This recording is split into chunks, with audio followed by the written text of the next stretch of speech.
Ay mga kasawi, kain tayo. Yung aking dinner ay eto, galing sa aking mahal na kakambal.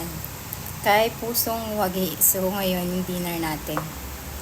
And syempre, tikman natin kung masarap ba. Pero ang nagluto daw nito ay shout out kay Bayaw Kalma. Sa asawa ng kapatid ko na si Cagayon. So may kapartner siyang hotdog. Pero nagluto ako ngayon talaga ng ulam ko sana. Talaga.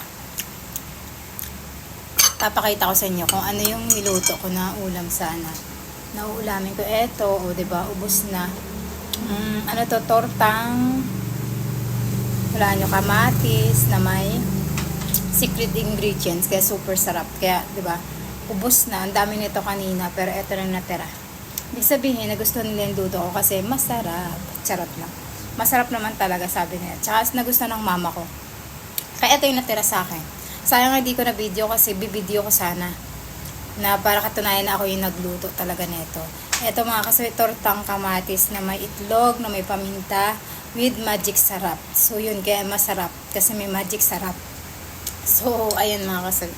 Sarap siya, panalo. At syempre, ito titikman ko na yung luto ng bayaw ko na binigay sa akin ng kambal ko. Dahil nagpaluto siya ng carbonara. So, titikman na natin kung legit. Kasi nga sabi ng kambal ko, sobrang sarap daw nito. So, titingnan natin kung talagang tunay nga pang masarap.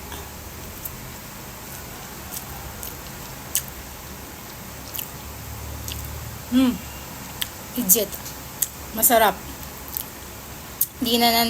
Kaya pala, grabe yung na-inlove yung, yung kapatid ko sa asawa niya eh. Kasi masarap pala magluto si Bayo Kalma. Sarap. First time ko makakain ng carbonara na makrimi. Hindi ko lang alam kung ano nilagay ng mga sahog dito, pero parang may kasamang to eh. Ng baboy, hindi ko kasi alam eh. Baboy. Basta yun na yun. Sarap. Panalo.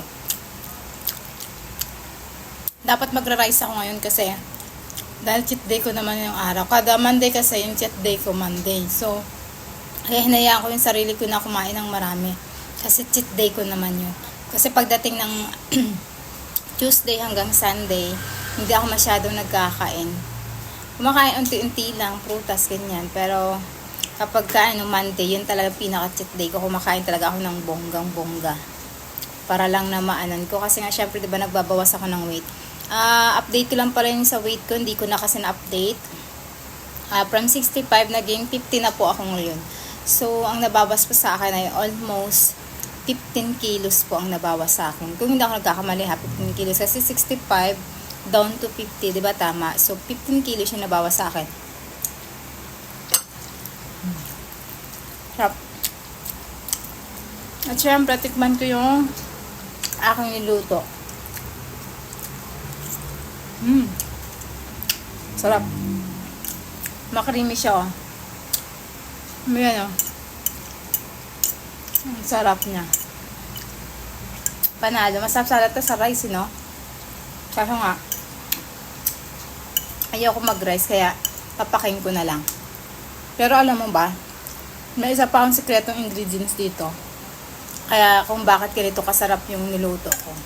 Nakamatis na tortang talong. Pero kung tutusin pang ordinary lang to sa mga mayamang tao. Pero para sa aming mga mahihirap, napakasarap na to.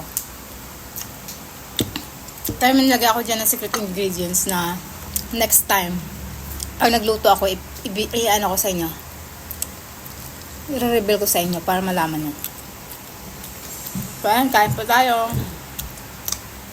Bye. Love you all.